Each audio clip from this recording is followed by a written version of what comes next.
This episode is brought to you by my Fertility Awareness Mastery online self-study program. Learn fertility awareness from the comfort of your own home at your own pace for a fraction of the cost. Head over to fertilityfriday.com/mastery for details. That's fertilityfriday.com/mastery. This episode is brought to you by my very first book, The Fifth Vital Sign: Master Your Cycles and Optimize Your Fertility. With over 1,000 research citations, it is the most comprehensive resource on fertility awareness and the menstrual cycle to date. The Fifth Vital Sign is available in paperback, ebook, and audiobook formats on Amazon.com. Listen to The Fifth Vital Sign for free when you sign up for a 30-day trial with Audible. Visit fertilityfriday.com/audible for details. That's fertilityfriday.com/audible. This is a Fertility Friday podcast, episode number 262.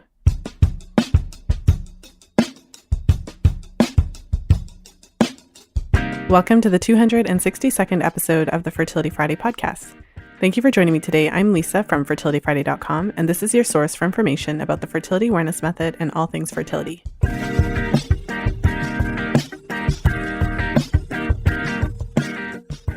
I have a special episode for you today. Today, I wanted to jump in and weigh in on, I suppose it's kind of like a mini controversy, but it's related to last week's episode with Nicole Jardim. So if you didn't tune into last week's episode, it's definitely one to listen to. We jumped in and just hashed out controversy in different areas, from dietary guidelines to women's rights in terms of healthcare and also abortion. And today I wanted to just zone in on that article that we talked about in our previous episode. An article came out within the last couple of months called My Twitter Thread on Abortion, and it went viral.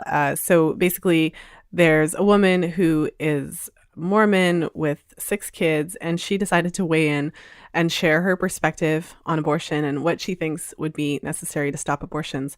And it's a different take than a lot of us are used to. And it went viral because it goes directly against a lot of the messages that we've heard about pregnancy and who's responsible for pregnancy. Because in our culture, the burden of pregnancy obviously falls on women because we are the ones who get pregnant. We are the ones that carry the babies. There's no way around that. But with that also comes the burden of preventing pregnancy. And so as women, we are the ones who disproportionately take on the burden of preventing pregnancy. And from a fertility awareness educator standpoint, it's very interesting when you learn about the menstrual cycle and you learn that there's such a small window of fertility. So as women, our window of fertility from a scientific perspective is 6 days. So the reason for that is because we produce cervical mucus as we approach ovulation, and our mucus can keep the sperm alive for up to 5 days. So when you take a look at the research, 3 to 5 days is really the maximum when you look at the actual studies of, how long sperm resides in cervical mucus. And so that means you can have sex up to 5 days prior to ovulation. And if you have cervical mucus on those days, the sperm will still be alive, or at least it can still be alive up to 5 days afterwards. And then the fertile window ends with the day of ovulation. So the 5 days that your mucus can keep sperm alive plus the 1 day of ovulation equals 6 days. So from a scientific standpoint, there are only 6 days of the cycle where pregnancy is possible. Of course, when you're using the method for birth control, you have to add on a buffer at the end, and we do have to be cautious and look at all of the pre-ovulatory days of cervical mucus as fertile, because you can conceive. If you have sex on any day of cervical mucus, since the mucus can keep sperm alive for up to 5 days, and because you can't predict ovulation ahead of time, we have to consider those days fertile. But all of those details aside, what it means for women is that out of a typical cycle, so the average cycle falls around 29 days, and out of those 29 days, there's about a week or so when pregnancy is possible from sex. And outside of that period, that would leave about 3 weeks where it's not. And what's interesting from then the fertility awareness standpoint is that even though, it's really men that are the ones who are fertile all the time. So men produce sperm every single day. And so, when men ejaculate, there's always sperm in there if you're talking about a healthy, man of reproductive age. And so from that standpoint, it's very interesting that the majority of the responsibility for pregnancy falls on to women. So in today's episode, I wanted to just dive in and share my take on this very controversial article that came across, because there's part of me that wonders, how could it possibly be so controversial? So the heart of the controversy is that the woman who wrote this article and kind of took to Twitter to share her perspective on unwanted pregnancies or unplanned pregnancies, she's basically putting everything in the men's court. So I'm just going to read a part of it, and then I'll link the article, or you could literally Google my Twitter thread on abortion. I know some of you are doing that right now to find it if you haven't read it. And so it's interesting because I know that this article, for some women, they're like, yeah. And then for other women, they're like, absolutely not. This is completely ridiculous. And so that's why I'm talking about it, because it really does incite a lot of different reactions in anybody really who reads it. Okay, so I'll just read through a little bit. So at the very beginning, she says, "Today I tried something new. I wrote a Twitter thread for the first time. It's about abortion and how I think we need to approach the topic differently." So that's how she jumps in. So I'm not going to read the whole thing. It's really long. I'm just going to take a couple of pieces just to give you a sense of basically what she's saying. "I'm a mother of 6 and a Mormon. I have a good understanding of arguments surrounding abortion, religious and otherwise. I've been listening to men grandstand about women's reproductive rights, and I'm convinced men actually have zero interest in stopping abortion. Here's why." Obviously, she dives right into the controversy. She continues, "If you want to stop abortion, you need to prevent unwanted pregnancies. And men aren't 100% responsible for unwanted pregnancies. No, for real, they are. Perhaps you're thinking, it takes 2. And yes, it does for intentional pregnancies."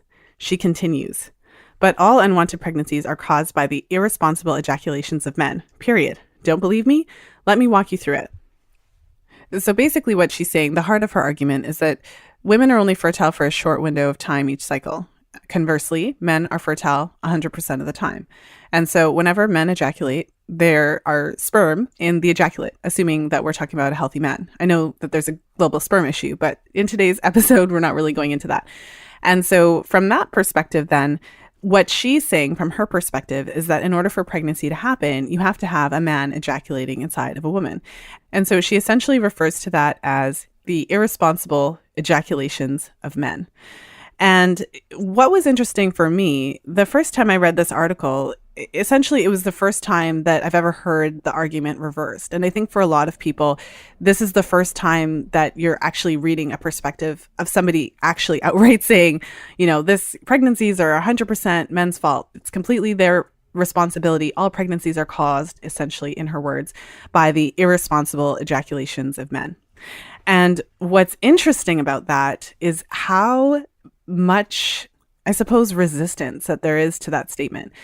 This is essentially what I'm going to break down for you today. Now, I just want to preface this conversation by saying that I don't fully share her opinions. I don't agree with everything that she's saying, but I do think that she brings up a really interesting point that we should be talking about, which is obviously why I'm doing the article here today. And, in many ways, although she calls it my Twitter thread on abortion, the issue that she's getting at is essentially this responsibility, and targeting the fact that for the entire span of human history, women have been the ones who had to take the load of pregnancy prevention, because ultimately we're the ones that end up carrying babies. And as women, as a woman, of course, I do take full responsibility for my chance of getting pregnant. And so from the moment I was sexually active as a young woman to this moment right now, I have always taken 100% of the responsibility for pregnancy, because ultimately, if I get pregnant, I'm the one that has to deal with all of the fallout, in many ways. So I'm the one that has to carry the baby. I'm the one that has to make the decision if this is right for me. I suppose what I will be sharing, and the way I'm looking at it, which might be a little bit different to the way that a lot of people are attacking this, is I guess I have a radical thought.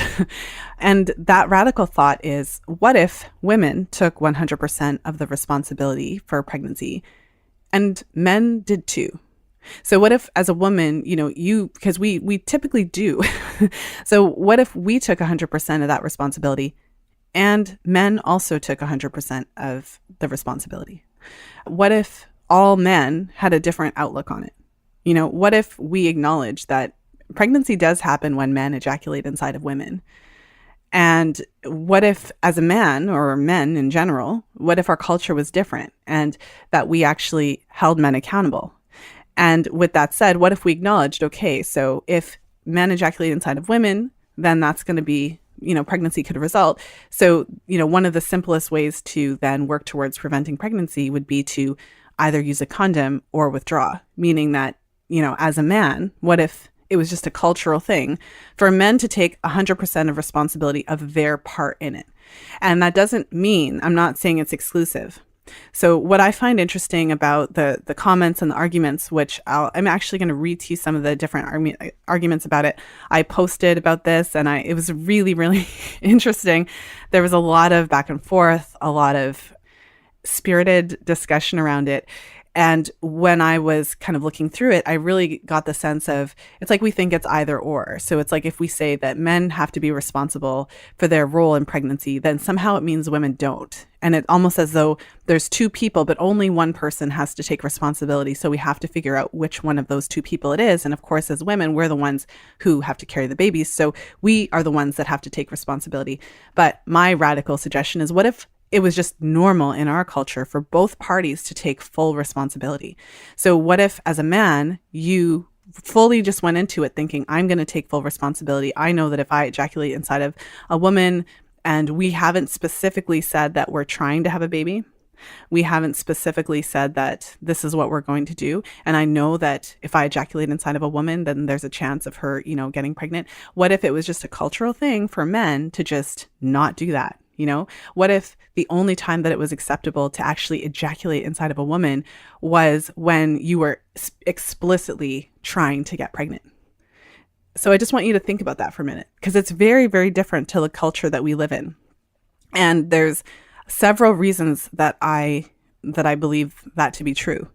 And so we're going to go through some of those reasons today.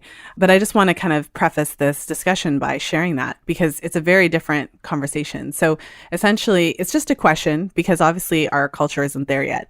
But what if we just had a different expectation of men and women? So as women, we're naturally going to try to figure out ways to avoid pregnancy, which leads us into the discussion of hormonal birth control, because, the vast majority of women are using hormonal birth control to avoid pregnancy because, again, the responsibility falls on our shoes. But anyone who's listened to if you've listened to the podcast for any period of time, you know that there's a lot of consequences that come out of using the pill. The pill is associated with a lot of different side effects that can be extremely detrimental. It can range from annoying to extremely detrimental. And as women, we're so willing to jump into that because, of course, the responsibility for preventing pregnancy comes onto us. And it doesn't take long, if you're having this type of conversation with women, for it to come up that for a lot of women, their partners don't like to use condoms, or they're not willing to do anything. And ultimately, there are some women in relationships where it literally does fall on them because their partners are not willing to modify their behavior in any way. And so the ejaculation is going to happen. It's going to happen inside of her body. So it's up to her to find a way to prevent herself from getting pregnant. And so what if our culture was different and the expectation of men was different? And what if it was actually looked down upon to just take that for granted in that way? So I'm actually going to read some of the responses. So I don't know if I'd be able to find the thread. It was, as I'm recording this, when I posted this article and the conversations were around it, it was a couple of months ago. And so I recorded some of the responses and things. And this is in my private Facebook group. So if you're not part of the Facebook group, you can always head over to fertilityfriday.com/community, because we'll be talking in there. But I'm just going to share some of the comments that came out when we were talking about this article. And I won't say the names. I'm just going to read. So one woman says, I too find this argument ridiculous. So a woman should be able to have unlimited sex and pleasure, however, and with whomever she wants, but it's not remotely her fault if she gets pregnant. So what I think is interesting about that comment, again, there's this inherent assumption that if there's two people involved, it's really up to one person to deal with it. And the thought that if we're calling out men in this way, in a way that's really never been done, for someone to come out and say like all pregnancies, all unwanted pregnancies are the result of irresponsible ejaculations, like that's super controversial to say, but it's really interesting because there's some truth in that.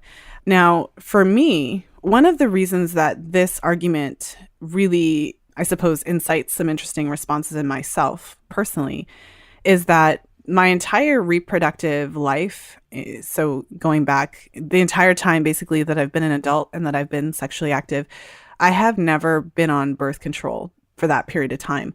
When I was on birth control, I was a teenager, and that was before I actually became sexually active.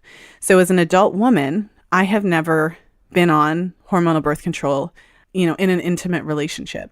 And so what that has meant for me throughout my life is that there was never a time ever, ever, ever when a man could ejaculate inside of my body and it wasn't explicitly planned and organized ahead of time. I have been, I was always charting my cycles. And so when it comes to a woman who isn't on birth control and is charting her cycles, the only time that you can have unprotected sex, the only time that your partner can actually ejaculate inside of your body is when it has been authorized because it can only happen at certain times of your cycle.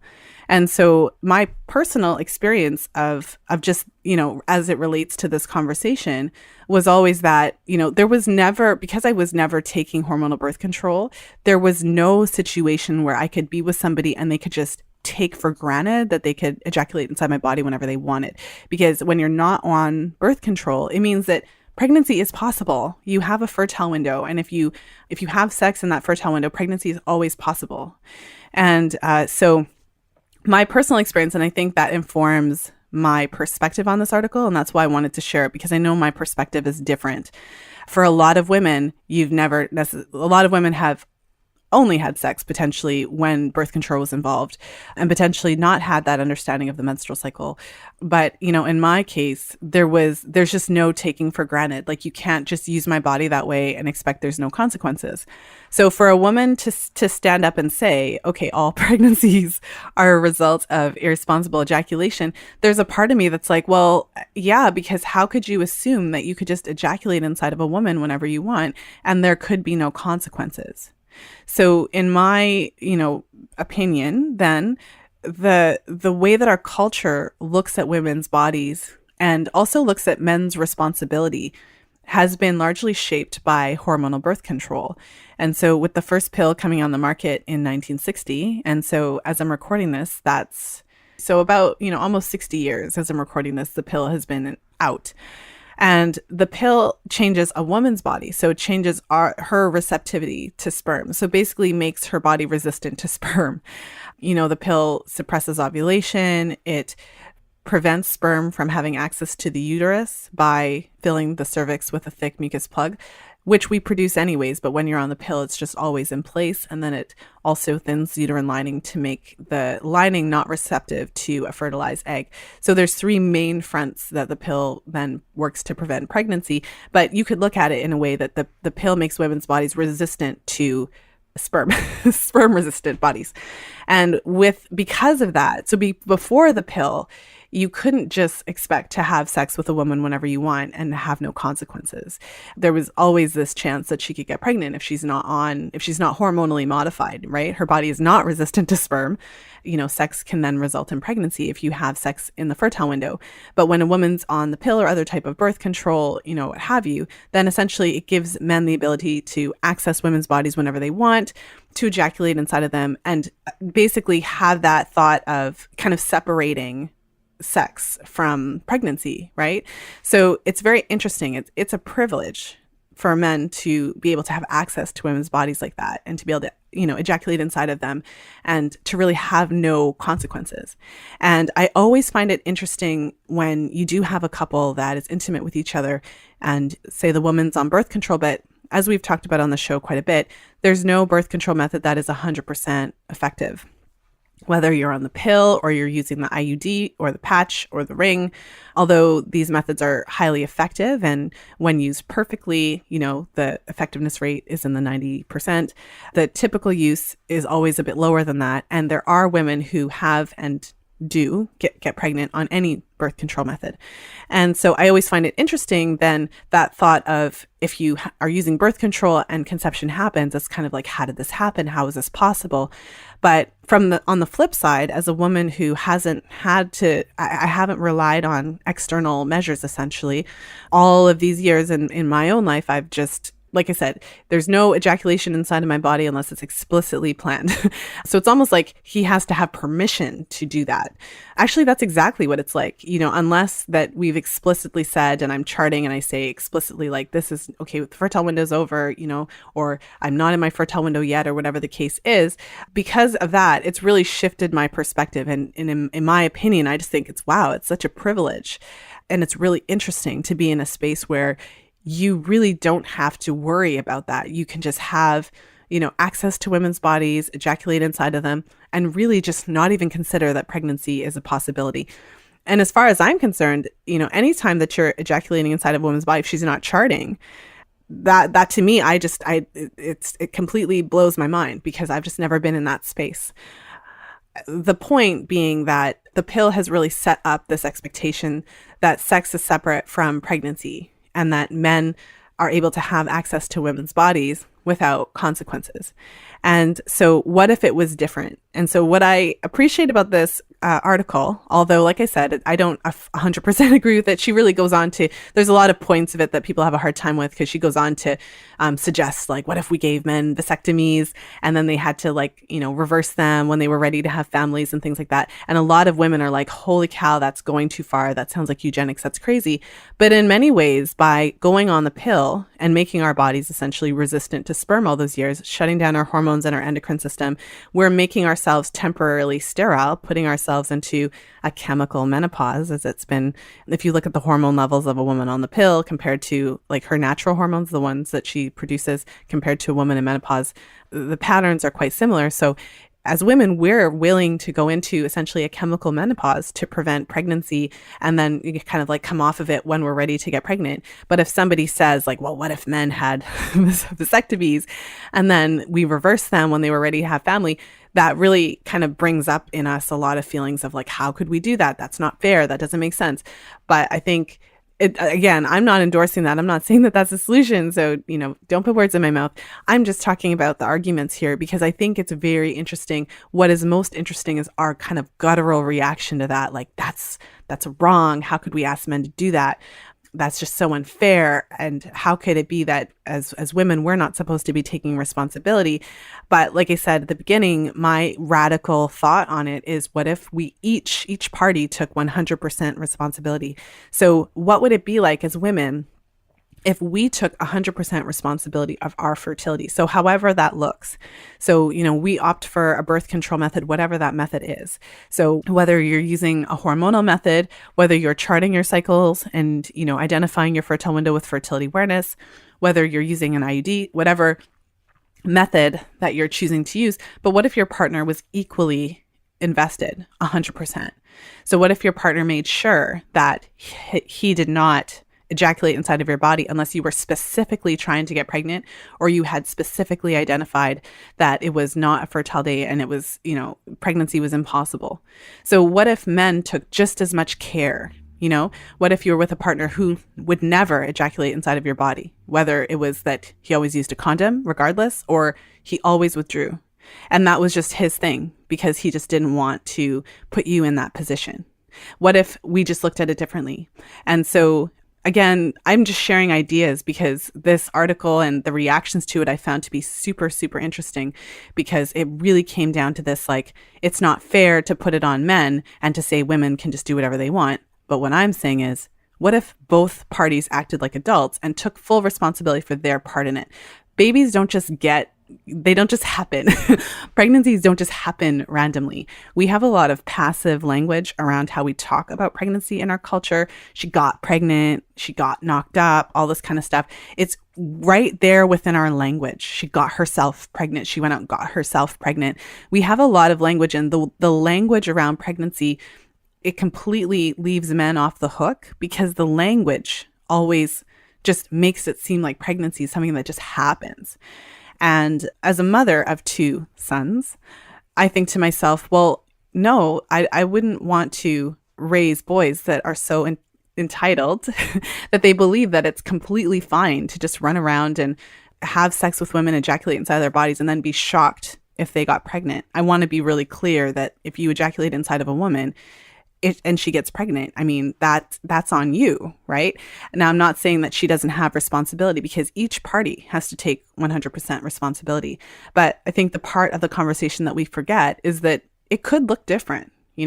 We could live in a world where men are expected to take responsibility. Men are expected to use condoms. Men are expected to withdraw. They're just expected to do that, because to acknowledge the fact that unless you're charting your cycles and you can completely confirm that you are not in your fertile window, if you ejaculate inside of a woman, that pregnancy is a possibility, even if you're on birth control, which is interesting because you wouldn't think about that. Just go back and listen to some of those Pill Reality series episodes. I mean, it's just a very interesting mindset that we are in as a culture. Okay, so I'm going to read a part of another response. One woman said in her response to the article, "I found the article rather insulting, as it painted women as childish and unable to handle responsibilities. If there is an unplanned pregnancy, it's both parties' fault, not just the guy. The article insinuated that women are too weak to say no to unprotected sex or incapable of making bad decisions. Currently, women have babies, which means the responsibility of not getting pregnant falls on us."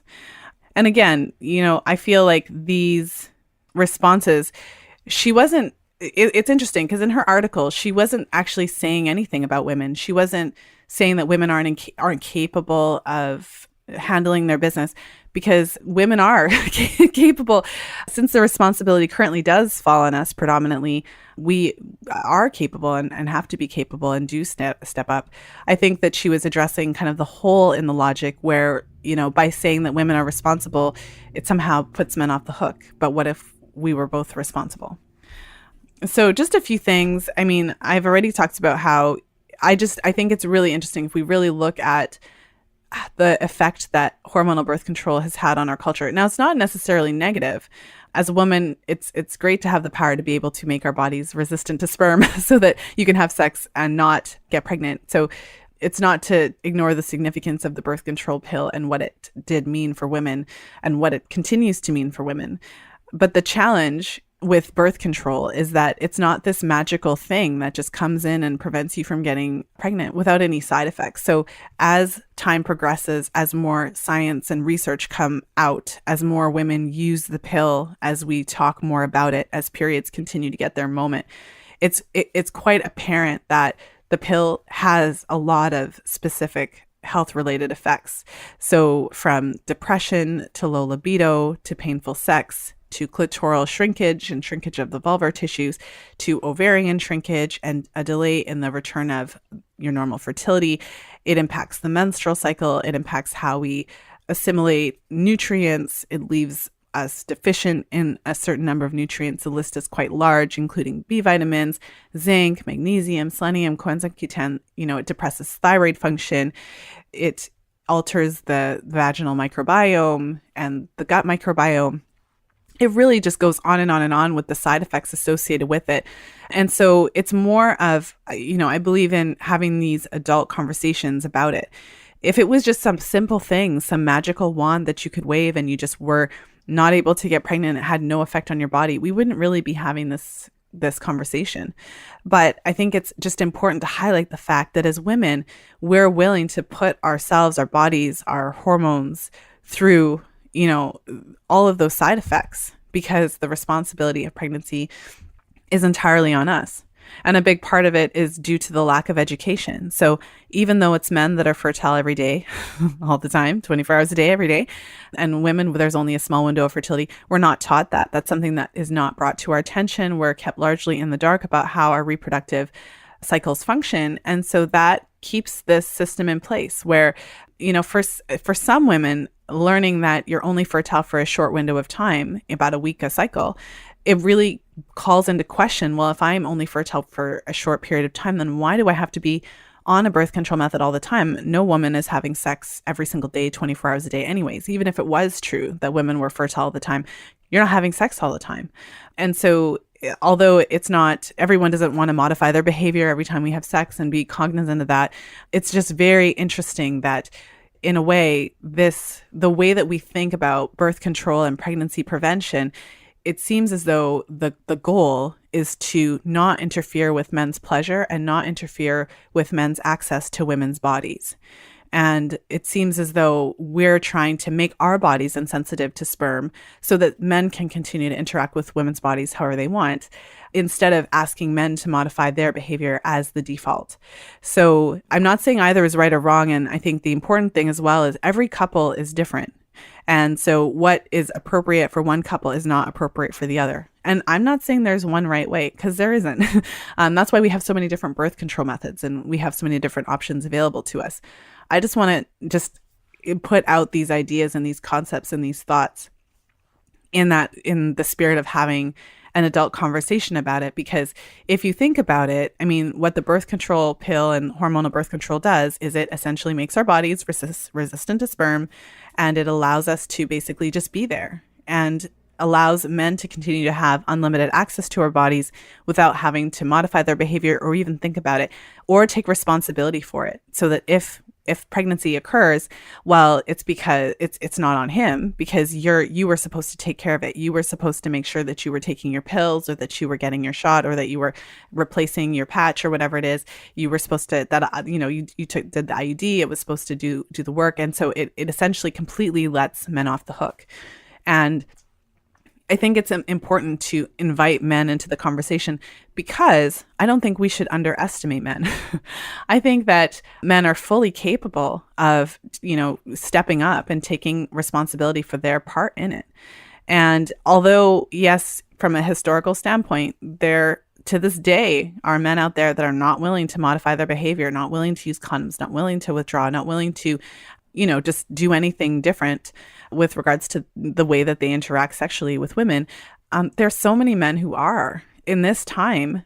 For many women who are listening, you're already in that situation. There's a lot of women whose relationships do look like this, where their partners are taking 100% of their responsibility by being really specific with their ejaculations, meaning only ejaculating inside of their partners when it's explicitly been planned, or when they're explicitly trying to have a baby, or outside of the fertile window, essentially when they've gotten permission because they know it's not a fertile day. And so that's why I think this conversation is so important. And that's why I wanted to share, because I just feel like there's more to this conversation. So I don't think the solution is to put blame on anybody and say it's men's fault or it's women's fault or anything like that. That's not my message at all. But my message is about just education and to provoke some thought around it. Because like I said, in my personal experience in relationships, I've never had that luxury. I've never had the ability for a male partner to just have a blanket access to my body whenever he wants. And it was just never like that. And I don't think that that's a bad thing. I think that it's important to remember that pregnancy is possible when you have unprotected sex, and it causes both parties to be responsible about it. It causes you to have those adult discussions. Well, what would happen if the condom broke? What would happen if I got pregnant? What would happen? Because when you're engaging in adult activities, it's important to have adult conversations about what's happening and what could happen. And these conversations need to be had even if you are using all the birth control, and even if you are taking care of that, because all birth control methods have a failure rate. And so as much as we can take responsibility for our part in it as women and take our birth control and chart our cycles, what if our partners also took 100% of the responsibility and made sure that they were only ejaculating inside of your body if it was explicitly planned, and if there was consent to do that, and if both parties were aware of how the cycle works, and just the actual truth in the fact that even if you're using a birth control method, all birth control methods have failure rates, and just to have that conversation around it instead of being completely surprised when pregnancy happens, after months or years of having unprotected sex. And so I've brought up withdrawal a few times in the conversation, and I know for a lot of women that even brings up a lot of feelings around it. Withdrawal has basically been described as a non-method, and in many conversations with couples, if the question comes up, how have you been avoiding pregnancy? It's kind of like looking down at the shoes, we've been using the pull-out with some degree of shame. So as a culture, we don't really acknowledge that withdrawal is a method of birth control. And if you look it up, you'll often see really low stats, and essentially basically saying withdrawal doesn't work. It's not something that we would recommend. And essentially, you're basically told that no, don't use it. But the dirty little secret about withdrawal is that a lot of people use it. They don't necessarily talk about it. But as a fertility awareness educator, I'm working with women, supporting them to chart their cycles and to figure out ways to manage their fertile window. And like I said, each couple is different and each woman is different in terms of her comfort, in terms of the ways that she's comfortable managing her fertile window and avoiding pregnancy. And there are so many couples out there who actually use withdrawal for years effectively and don't get pregnant. So when you look at what the research has to say about withdrawal, it's really interesting. I talk about withdrawal in the fifth vital sign, and I talk about how to use it perfectly. But essentially, when you look at the research, what the research tells us about withdrawal is that when used perfectly, it's up to 96% effective in preventing pregnancy. When you understand how fertility awareness works and you understand that there's only a small window of fertility in your cycle. So if you're going to get pregnant, it's going to be during that 6-day window. And in order to get pregnant, sperm have to meet your cervical fluid, and your cervical fluid then draws the sperm inside of your cervix and your uterus and your fallopian tubes so that it's ready and waiting by the time ovulation happens. So step one is understanding how the biology of this whole situation works. If you think about it, if a man withdraws, then, and there's no sperm deposited in a woman's reproductive tract inside of her vagina near to her cervix, then if nothing else, it would dramatically reduce the chance of getting pregnant because there's no sperm there. So with withdrawal, the main point of contention in terms of could it be effective or could it not be effective is whether or not men actually contain sperm in their pre-ejaculate. So prior to ejaculation, men release pre-ejaculatory fluid that actually goes through and alkalinizes the urethra. So, in terms of the specifics around the penis and how it works, when a man urinates, it passes through the same canal as when a man ejaculates. And sperm is very sensitive to the pH. Urine is acidic, and sperm can't survive in an acidic environment. So then naturally, prior to ejaculation, what happens is men produce this pre-ejaculatory fluid that actually goes through the urethra, alkalinizes it, takes away the acidity that may still be there from the last time he went pee, so that when the sperm pass through the urethra, they're able to kind of successfully make it through and all of that. And so the big question, the question mark around withdrawal is there sperm in a man's pre-ejaculatory fluid? Because if there is, then withdrawal wouldn't be that effective. And, surprise, surprise, there isn't a ton of research on withdrawal. There isn't I couldn't find 300 scientific studies to compare them all. But there is research on it. And the research is, in a way, inconclusive. So there are some studies that have been done where they test a man's pre-ejaculatory fluid. And some studies show that none of the participants had any sperm in the pre-ejaculatory fluid. And other studies have done it where they find that some men have been shown to have sperm in the pre-ejaculatory fluid, whereas others did not. And so the research is not conclusive. It doesn't give us a conclusive analysis. It would be nice if someone did a large scale study and put a couple thousand men together and examined their pre-ejaculatory fluid so we would have a clear answer to this question. But at the end of the day, the research also tells us that with perfect use, when used correctly, it's up to 96% effective. So why am I talking about withdrawal? My intention isn't to promote it or to not promote it, but just to talk about it as an actual legitimate method of birth control. And I think that that's what's missing from the conversation, because the dirty little secret about withdrawal, as I mentioned earlier, is that a lot of couples successfully use withdrawal as even their primary method of birth control for years and years and years. And I mean, one could argue that it may work for some couples and not others because, as I mentioned, the research is inconclusive. And if you look at the research, it would appear as though some men potentially do have sperm in their pre-ejaculatory fluid. And I have seen women comment that, if you're really inclined, you could potentially have your partner's pre-ejaculatory fluid tested to see if there's, sperm in it. But ultimately speaking, I like to talk about all of the methods of birth control, whenever I have an opportunity, including withdrawal, because, if we're having an honest conversation, there are a lot of couples out there. I mentioned, there's some men who are averse to wearing condoms and things like that. There's a lot of women who don't particularly love condoms also.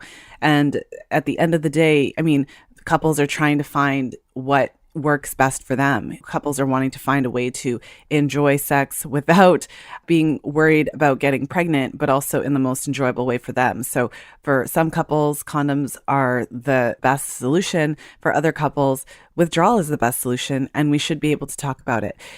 We should be able to talk about what the research says, what the effectiveness is, how to do it.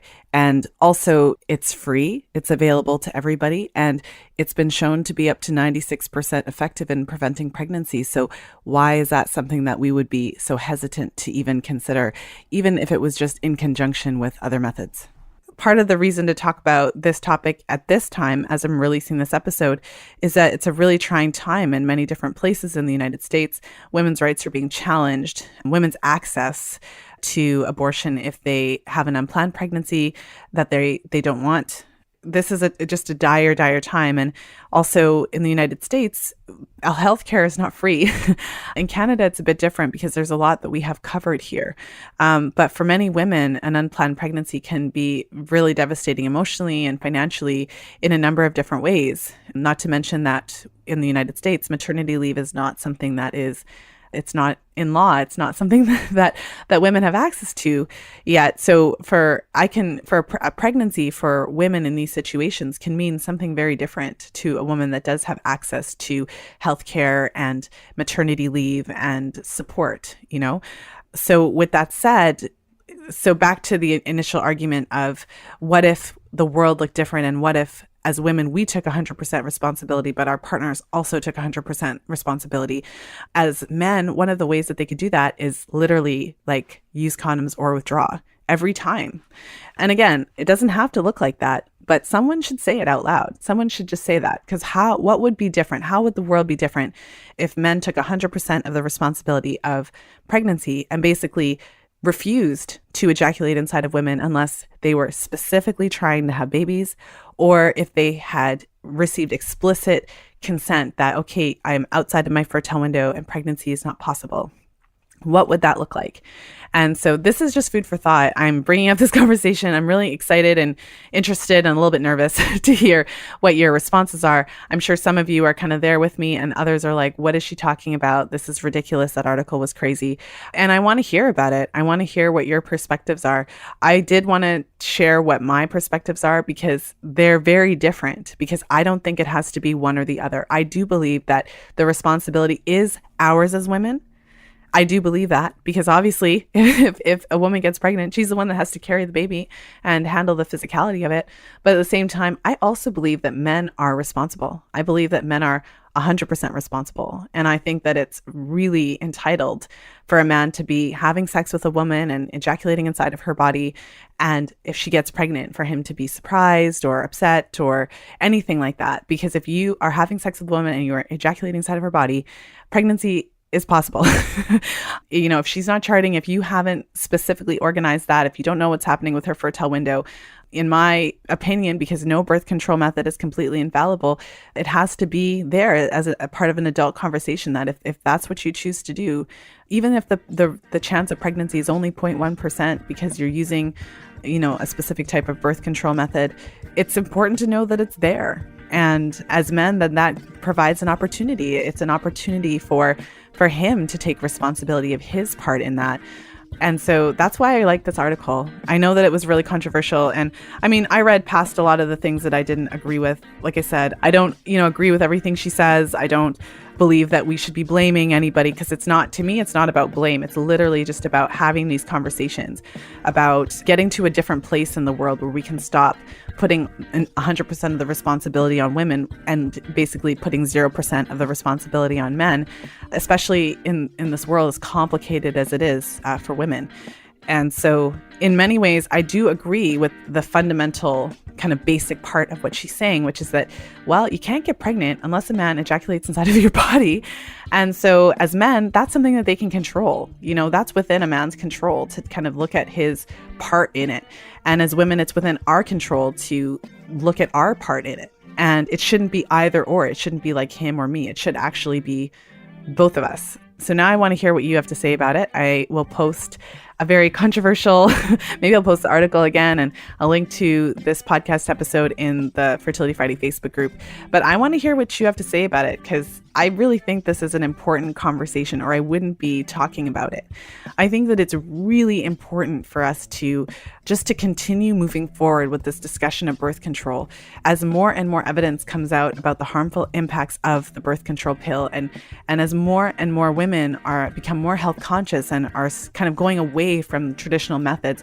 These conversations have to happen, because if you are not essentially making your body resistant to sperm with hormones, then you have to have these conversations about what you're going to do so that you can have babies when you want and not have babies when you don't want.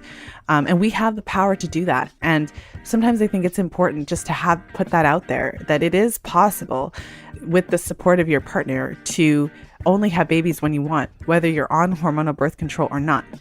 And ultimately, if you're not on hormonal birth control, it does require that relationship, that communication, and that mutual respect for each other so that you can come to these decisions together. And in many ways, I think that that's better.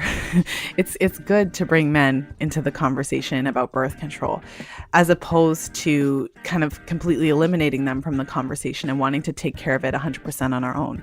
Because ultimately, sex isn't something that we do 100% on our own. It's something that we do with another person.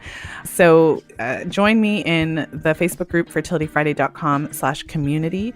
Join me in there to talk about this difficult topic and share with me. I want to hear, Lisa, I completely disagree with you. This is why, or I see your point, and let's talk more about this. I welcome all opinions. And so with that, you'll find the show notes page for today's episode over at fertilityfriday.com/62. And in that show notes page, I will link this article, and I'll also provide the link to the Facebook group, because I do think that this is going to be an interesting discussion. And as I mentioned, I talk about managing the fertile window in the fifth vital sign. I talk about withdrawal in chapter 10, where I talk about fertility awareness specifically and how to use it perfectly, how to make it work for you, and just about the concept of doubling up on birth control, which a lot of couples do. So for some couples, it's like if she's on the pill, he still uses condoms, or if she's using a diaphragm or something like that, he's using withdrawal. There's a lot of couples who do it this way, where they are each taking that responsibility. And so all of that information and more you'll find in the fifth vital sign, of course, along with a lot of the other topics we talked about today. Lots of information in there about the side effects of hormonal birth control, what you can expect when you come off of it in terms of how it impacts fertility, and also what you can do to optimize your cycles and your health and your hormones and your fertility and all that kind of stuff. So head over to thefifthvitalsignbook.com to read the first chapter for free. And of course, the book is available on Amazon in ebook, paperback, and audiobook format. For those of you audiobook listeners, if you don't have an Audible subscription, and you can actually listen to the whole book for free with your free trial of Audible. So to access that, you can head over to fertilityfriday.com/audible. And with that, I want to wish you a wonderful weekend or week whenever you're listening to the show. Thank you for taking some time out of your day to spend with me today. Thank you for, sticking with me throughout the controversy. I haven't really talked a whole lot about abortion on the episode. And really, in today's episode, I didn't really address abortion as much. Instead, I was talking about the responsibility of birth control and pregnancy. But I was inspired to do this episode after my conversation with Nicole in last week's episode, because I just wanted to jump on and provide a different perspective in terms of the responsibility for birth control and ask that question of what could it look like in the future? I'm an optimist, and I have a unique perspective as a woman who hasn't been able to rely on birth control, hormonal birth control, as a safety net to prevent me from getting pregnant. My body has never been resistant to sperm, so I've had to find other ways to avoid pregnancy successfully, I might add. So once again, thank you so much for tuning in. And as always, until next time, be well and happy charting.